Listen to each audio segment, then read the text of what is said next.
सुमन की राधा और रानी नाम की दो बहुएं थी।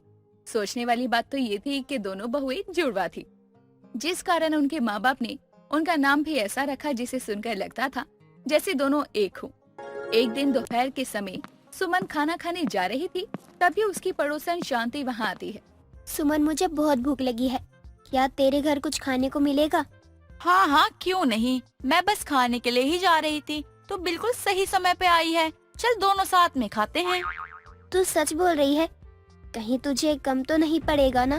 तू चिंता मत कर। ना ही मेरा दिल इतना छोटा है, ना ही मेरे घर में राशन की कोई कमी है। मेरे घर में हमेशा 2 खुराक ज्यादा ही खाना बनता है, तो तुम मेरे खाने की चिंता बिल्कुल मत कर। बुरा मत मानियो मेरी बात का।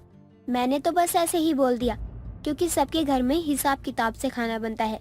महंगाई जो इतनी है। नहीं, मैं बुरा नहीं मान रही। चल आज मैं तुझे पंचरत्न दाल खिलाती हूँ।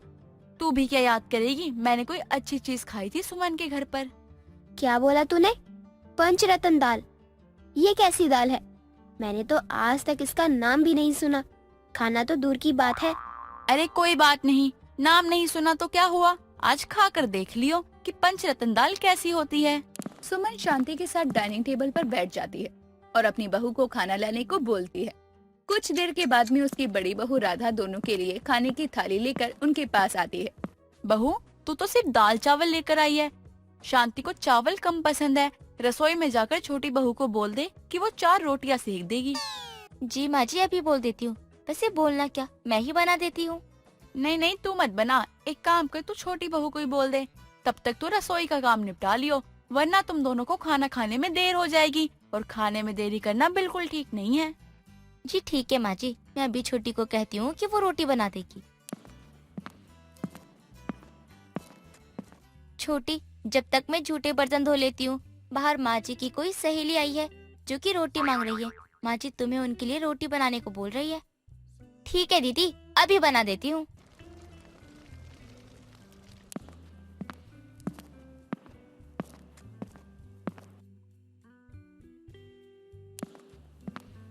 बुरा मत मानियो सुमन, लेकिन लगता है तेरी छोटी बहू बहुत अकड़ू है।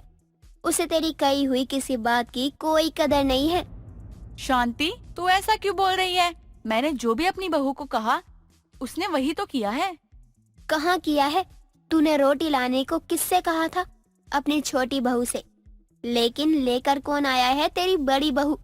इसका मतलब तो यही है ना कि तेरी छोटी बहू ने अपनी जेठानी और अपनी सास दोनों की ही बात टाल दी। नहीं शांति, ऐसी कोई बात नहीं है। ये मेरी छोटी बहू ही है। मेरी दोनों बहुएं जुड़वा हैं, शायद इसलिए तुझे पता नहीं चला। देख सुमन, मुझे पागल बनाने की कोशिश मत कर। मुझे पता है ये तेरी छोटी नहीं बल्कि बड़ी बहू है, और ये जुड़वा उड़वा सिर्फ फिल्मों में होता है, सच में नहीं। मेरे घर में सच में जुड़वा इंसान है। मेरी दोनों बहुएं जुड़वा हैं। मुझे तेरी बात पर विश्वास नहीं है। चल मैं तुझे एक चीज दिखाती हूँ, उसे देखने के बाद तुझे यकीन हो जाएगा। सुमन इतना कहकर शांति को लेकर रसोई में जाती है, जहाँ एक तरफ उसकी छोटी बहू रोटी बना रही थी और बड़ी बहू बर्तन धो रही थी, जिसे देखकर शांति का सर चकरा जाता है। हे भगवान, तेरी तो सच में दोनों बहुएं ही जुड़वा हैं। ऊपर से दोनों ने एक ही कलर की साड़ी भी पहनी है। तू इन्हें पहचानती कैसे है? तुझे दिक्कत नहीं होती क्या? अरे नहीं, मुझे कोई दिक्कत नहीं होती। शायद तूने गौर ही नहीं किया। मेरी बड़ी बहू मुझे माँ जी बोलती है और छोटी बहू मम्मी जी। साथ रहते रहते सब पता चल ही जाता है। तेरी जगह मैं होती तो पगला ही जाती। दोनों के हाथों का स्वाद भी एकदम एक जैसा है। तभी तो मैंने स्वादिष्ट दाल का नाम जुड़वा बहू की पंचरत्न रखी है। शादी में जो भी इसे देखता था, तेरी तरह उसका भी सर घूम जाता था। घूमने वाली बात ही है यार। तेरे जैसा इंसान है जो इसके साथ रह रहा है। चल अब मैं चलती हूँ, मुझे देर हो रही है। बहुओं, तुम्हारी दाल सच में बहुत अच्छी थी। मजा ही आ गया खाकर। शांति इतना कहकर वहाँ से चली जाती है। शांति को सुमन की जुड़वा बहुओं के हाथों की पंचरत्न दाल बहुत पसंद आती है। उस दिन के बाद से वो आए दिन सुमन के घर दाल खाने आ जाया करती, साथ ही 2-4 पड़ोसियों को भी साथ ले आया करती। एक दिन उसकी दोनों बहुएं अपनी सास के पास आती हैं। माँ जी, हमें आपसे कुछ बात करनी है। हाँ बोलो बहू, क्या कहना है तुम दोनों को? माँ जी, शांति आंटी तो आए दिन हमारे घर में बैठी रहती है। जिस महंगाई के जमाने में लोग एक दिन किसी को खाना खिलाने से घबराते हैं, वो रोज आकर बैठ जाती हैं। ये तो सही नहीं है ना। हाँ माँ जी, ये चीज तो मुझे भी अच्छी नहीं लगती। खुद तो आती ही है, अपने साथ 4 लोगों को और ले आती है, और अपने घर में तो गलती से भी नहीं लेके जाती लोगों को। माँ जी मान लीजिए कभी हमारे घर में राशन खत्म हो गया और ये 4 पड़ोसियों को लेकर आ जाए, उस टाइम हम क्या करेंगे? उस टाइम तो हमारी बेइज्जती हो जाएगी ना। लेकिन बहुओं, उसी की वजह से तो लोगों को तुम दोनों की पंचरत्न दाल के बारे में पता चल गया है। जो भी उस दाल को खाकर जाता है उसके मुंह से तुम्हारी तारीफ ही निकलती है, जिसे सुनकर तो मेरा दिल बहुत खुश हो जाता है। माँ जी लेकिन उससे हमें क्या फायदा मिलता है, बल्कि उल्टा खर्चा होता है। दीदी सही कह रही है माँ जी। लेकिन हम कर भी क्या सकते हैं? अब ऐसे उसे मना भी तो नहीं कर सकते ना। वैसे मेरे पास एक तरीका है जिससे सभी लोगों तक हमारी पंचरत्न दाल का स्वाद भी पहुंच जाएगा और हमारा नाम भी होगा। वो कैसे? माँ जी आपने ही तो बताया था कि हमारे मोहल्ले में हर साल गरीबों को बांटने के लिए खाना बनाया जाता है और घर घर जाकर बांटा जाता है। तो इस पर हलवाई को लगाने की जगह हम दोनों मिलकर सारा खाना बना देंगे। उसी में हम अपनी पंचरत्न दाल भी शामिल कर लेंगे।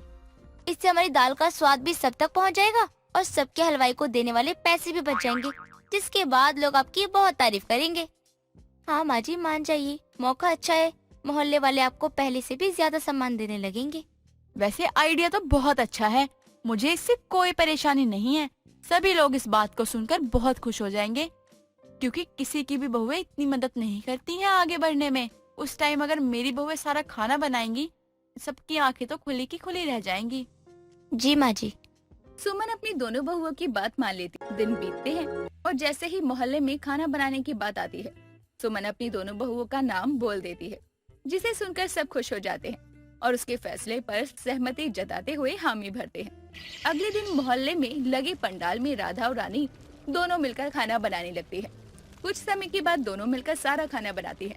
उनके खाने की स्पीड देखकर सभी हैरान थे। तभी शांति पंडाल में आती है और पंचरत्न दाल को देखकर कहती है, बहुओं, तुम्हें खाने में अपनी पंचरत्न दाल बनाने की क्या जरूरत थी? बिना बात के इतनी मेहनत कर दी तुम लोगों ने। खाना ही तो बंटवाना था, कुछ भी बना देती तुम दोनों। आंटी जी हमारा मानना है कि जिसे भी खाना खिलाओ दिल से खिलाओ, वरना मत ही खिलाओ। और पंचरत्न दाल तो हमें बहुत अच्छी बनानी आती है, तो हमने सोचा कि यही बना ले। अच्छी बात है, जब तुम लोगों को इतना शौक ही लगा है मेहनत करने का तो करो। मैं तो तुम्हारे भले के लिए ही बोल रही थी। आंटी जी हमने आज के खाने में पंचरत्न दाल इसलिए बनाई है ताकि हमारी दाल का स्वाद खुद ब खुद सबके मुंह तक पहुंच जाए। उसके बाद आपको हमेशा पड़ोसियों को लेकर हमारे घर में आना नहीं पड़ेगा। हाँ ये बात भी सही है। सभी लोगों को राधा और रानी दोनों का बनाया हुआ खाना बहुत पसंद आता है, और सबसे ज्यादा तो पंचरत्न दाल, जिसे वो गरीबों में बांटने के साथ साथ अपने आसपास के ढाबे और रेस्टोरेंट में भी पैक करके दे आती है, ताकि उन्हें काम मिल जाए। उनकी ये तरकीब काम कर जाती है। कुछ दिनों के बाद उनके पास ढाबे और रेस्टोरेंट में दाल बनाने के ऑर्डर आते हैं, और इस तरह से सुमन की जुड़वा बहुओं की पंचरत्न दाल उनके मोहल्ले से लेकर ढाबे और रेस्टोरेंट में फेमस हो जाती है। मोना को आम खाना बहुत अच्छा लगता था, लेकिन कच्चे आम वो गर्मियों का बस इसलिए ही इंतजार करती थी क्योंकि उसे अब कच्चे आम खाने को मिलेंगे। और इस बार भी मोना को गर्मियों का बेसब्री से इंतजार था। जैसे ही गर्मी का मौसम आना शुरू होता है, मोना अपनी माँ चालू से कहती है, माँ अब गर्मी का मौसम आ गया है और बाजार में कच्चे आम भी मिलने लगे हैं। ले आओ ना माँ, मेरा आम खाने का बहुत मन है। हाँ सोच तो मैं भी रही हूँ कि कच्चे आम ले आऊं, खटाई डाल दूंगी उसकी, और उनमें से ही तू 1-2 आम खा लिया, और क्या, ठीक है ना? हाँ माँ बिल्कुल ठीक है, आप आम ले आओ। मोना की बात सुनकर शालू आम लेने के लिए शाम को ही बाजार चली जाती है। शाम को बाजार से शालू आम लाकर घर पर रखती है कि तभी मोना की नजर आम पर पड़ जाती है और वो नमक लगाकर कच्चे आम खाना शुरू कर देती है। मोना कच्चे आम लेकर अपने कमरे में जाती है और नमक से आम खाते हुए खुद से कहती है, गर्मियाँ तो आती ही इसलिए हैं कि हम जैसे लोग कच्चे आम खाएं और चटाके लेकर कच्चे आम का मजा ले सकें। अये हाय, मजा ही आ गया, मुँह का स्वाद ही बदल गया मेरे तो। मोना धीरे धीरे करके सारे आम खा जाती है। अगली सुबह जब शालू आम की खटाई बनाने के लिए आम निकालने जाती है तो देखती है कि वहाँ पर एक भी आम नहीं है। ये देखकर शालू कहती है, मैं कल ही तो आम लाई थी और आम लाकर मैंने यहाँ रखे थे। इतनी सी देर में सारे आम कहाँ चले गए? कहीं मैंने ही तो आम कहीं और रख कर भूल तो नहीं गई? कोई बात नहीं, एक बार मोना से पूछ लेती हूँ, क्या पता उसने देखा हो कि आम कहाँ है। शालू इतना बोलकर मोना को आवाज लगाने लगती है। मोना अपनी माँ की बात का कोई जवाब नहीं देती, इसीलिए शालू सीधा मोना के कमरे में चली जाती है और वहाँ जाती है तो देखती है कि वहाँ आम के छिलके बिखरे पड़े हैं, नमक रखा है और वहीं पर मोना सोई हुई है। ये देखकर शालू मोना के ऊपर पानी डालती है और बोलती है, नालायक, इतने सारे आम थे और सारे आम मैं कल ही लाई थी। तू एक रात में ही इन सारे आम को खा गई। मैंने सोचा था कि तू एक दो ही खाएगी, लेकिन तू तो पूरे आम खा गई। माँ क्या है, आपने मेरी नींद ही खराब कर दी। नींद खराब कर दी? अरे इतने सारे आम थे, कहाँ गए? माँ वो तो मैं खा गई। आपको तो पता ही है ना कि कच्चे आम मुझे कितने ज्यादा पसंद है, तो बस मैंने खा लिए। आप खटाई बनाने के लिए वापस ले आना ना। इसे तो बोलना ही बेकार है। शालू इतना बोलकर वहाँ से चली जाती है। मोना को अपनी माँ की बात काफी बुरी लगती है, क्योंकि वो आम खाने को जो मना करती है, लेकिन फिर भी मोना अपनी माँ की बात नहीं मानती और ऐसे ही आम खाती रहती है। धीरे धीरे कई दिन निकल जाती है। कुछ दिनों बाद मोना अपने कॉलेज के ग्राउंड में बैठकर आम खा रही थी। तभी वहाँ उसके दोस्त अभय और अंजलि आते हैं।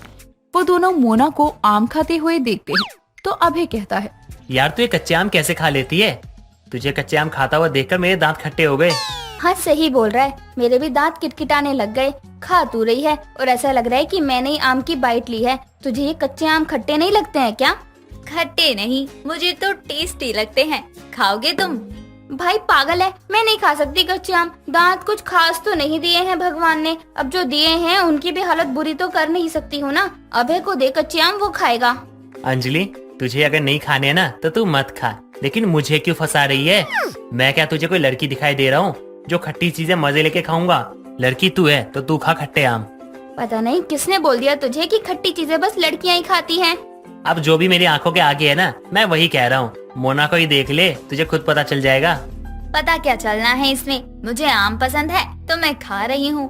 ना मैं तुम्हारे साथ जबरदस्ती कर रही हूँ खाने की, और ना ही तुम कर रहे हो, तो फालतू क्यों कह रहे हो मुझे? मोना की बात सुनकर वो दोनों वहाँ से चले जाते हैं। मोना को कच्चे आम इतने ज्यादा पसंद थे कि वो आम ऐसे ही खा लिया करती थी। एक दिन मोना खुद बाजार जाती है और कच्चे आम खरीद कर लाती है। घर पर लाते ही मोना टीवी चलाती है और आम छील छील कर खाने लगती है। मोना को वो फिर से इतने सारे आम खाते देखकर वहाँ उसकी माँ आती है और कहती है, तो फिर से इतने सारे आम लेकर बैठ गई? तुझे कोई ढंग की चीज नहीं मिलती है क्या खाने के लिए? जब देखो आम ही खाने लगती है, वो भी कच्चे आम। तेरा मुंह नहीं दुखता है क्या? क्या माँ, आप फिर शुरू हो गई? अरे मैं आम खा रही हूँ तो शांति से मुझे आम खाने दो। क्यों बोल बोल कर मुझे तंग किए जा रही हो? मेरी मर्जी, मैं चाहे जो खाऊं, आपको क्या? हाँ, तेरी ही मर्जी है, जो मन करे वो खा, लेकिन जब तेरे दांत सड़ने लगेंगे ना, तब तेरी मर्जी नहीं चलेगी। तब तो भागते हुए मेरे पास ही आएगी कि माँ देखो ना क्या हो गया मेरे दांतों को। ठीक है माँ, आपको इतनी ही दिक्कत हो रही है ना, तो ठीक है। अब कुछ होगा ना तो नहीं आऊंगी मैं आपके पास। खुश? अब तो प्लीज मुझे आम खाने दो। मोना की बात सुनकर शालू को और भी ज्यादा गुस्सा आने लगता है और वो वहाँ से चली जाती है। मोना तो अपनी आदत से सुधरने वाली नहीं थी, इसीलिए अब तो शालू ने भी उसे बोलना ही छोड़ दिया था। ऐसे ही कुछ दिनों बाद मोना अपने पड़ोस के ही आम वाले पेड़ से कच्चे आम तोड़ रही थी। तभी उस पेड़ की मालकिन कंचन मोना को आम तोड़ते हुए देख लेती है। जैसे ही कंचन मोना को आम तोड़ते हुए देखती है, वो तुरंत चिल्लाकर कहती है, ए मोना, तू फिर चढ़ गई मेरे आम के पेड़ पर? मैं इतनी मेहनत करती हूँ और मेरी मेहनत का फल तू खा रही है। चल नीचे उतर, वरना तेरी टांगे तोड़ दूंगी मैं। आंटी बस एक आम खाने दो, मैं खुद ही फिर नीचे आ जाऊंगी। नीचे आ रही है या मैं पत्थर मार कर नीचे लाऊं? आंटी आप भी क्या बच्चों की तरह कर रही हो? अरे एक आम खाने से क्या आपका पेट खाली हो जाएगा? मैं जब बोल रही हूँ कि एक आम लेने दो, मैं खुद ही नीचे आ जाऊंगी, तो क्यों नहीं मान रही हो आप? आम पकते नहीं है और तू तोड़ने आ जाती है। अरे आम पके तब तो समझ में भी आए, लेकिन कच्चे आम को ही खाने में क्या मजा आता है? तू प्यार से नीचे आ जा। आंटी मुझे कच्चे आम ही तो इतने ज्यादा पसंद है, पके आम तो मैं खुद ही छोड़ देती हूँ, क्योंकि मुझे वो अच्छे ही नहीं लगते और इसलिए ही तो मैं कच्चे आम खाती हूँ। हाँ हाँ, रोज रोज आ जाती है बहाना लेकर। अरे एक एक करके तू सारे आम चट कर रही है। आंटी, अब आप मुझे चैलेंज कर रही हो? अगर आप मुझे ऐसे ही बुलाती रही ना तो देख लो, मैं तो फिर भी नीचे ना आऊं। फिर करते रहना अपने पेड़ की रखवाली। चल ठीक है, फिर तू क्या बोल रही है? चैलेंज ना, मैं तुझे दे रही हूँ चैलेंज। तू जब भी नीचे आएगी तब तेरी खैर नहीं। आज तुझे अच्छे से सबक सिखाऊंगी। बड़ी आई आम खाने वाली। कंचन पेड़ के नीचे बैठ जाती है और मोना भी ढीठ वो पेड़ से उतरती ही नहीं। एक टहनी से दूसरी टहनी, दूसरी से तीसरी टहनी पर ही घूमती रहती है। ऐसा करते हुए अचानक से मोना का पैर फिसल जाता है और वो गिर जाती है। मोना के पैर में काफी चोट आई हुई होती है। कंचन और शालू मोना को डॉक्टर के पास लेकर जाते हैं। डॉक्टर मोना के पैर में पट्टी लगाते हैं। मोना की माँ डॉक्टर से कहती है, डॉक्टर साहब, मेरी बेटी मोना ठीक तो है ना? उसके पैर में ज्यादा चोट तो नहीं आई ना? जी, आपकी बेटी के पैर में फ्रैक्चर हो गया है। अब इन्हें 1 महीना बेड रेस्ट ही करना होगा। अगर ये यहाँ वहाँ करने लगी तो शायद इनका दर्द बढ़ सकता है। ठीक है डॉक्टर साहब, मिल गई खुशी। अच्छा हुआ तूने अपना पैर टुटवा लिया, वरना फिर कच्चे आम खाने के चक्कर में यहाँ वहाँ फुदकती रहती। मोना का पैर टूट जाता है और अब वो पेड़ पर चढ़ने लायक तो क्या, यहाँ वहाँ जाने लायक भी नहीं रहती। कोमल के सर में जू नहीं थी, बल्कि उसने अपने सर में जुओं की खेती कर रखी थी। ऐसे में खाने की प्लेट से लेकर कोमल के पति के सर तक में जुएं दिखाई देने लगी थी। ऐसे में अब क्या कोमल की सास कोमल को घर से निकाल देगी या कोमल को गंजा करवा देगी, या फिर क्या हो सकता है? कोमल की सास क्या करेगी जिसकी उम्मीद कोमल को भी नहीं हो? तो चलिए जानते हैं इस कहानी में। कोमल के बालों में इतनी जुएं थी कि उसकी सास रोशनी उसे हर बात पर सिर्फ एक ही ताने दिया करती थी, और वो ये कि तेरे सर में जू नहीं, जुओं की खेती है। एक रोज कोमल की सास रोशनी कोमल से कहती है, बहू, तेरा काम हो गया हो तो मुझे खाना दे दे, मैं खाकर मार्केट जाऊं। कोमल अपनी सास की बात सुनकर किचन से खाना लेकर अपनी सास को देती है, लेकिन जैसे ही रोशनी उस खाने का पहला निवाला तोड़ कर खाती है, वैसे ही वो देखती है कि उसकी प्लेट में एक जू चल रही है। ये देखकर रोशनी अपनी बहू को बुलाती है और अपनी बहू से कहती है, बहू, मैं तो परेशान हो गई तेरे इन जुओं से। देख, आज खाने में कितने जुए चलते हुए नजर आ रहे हैं। माँ जी, मैंने तो बहुत सफाई से खाना दिया था।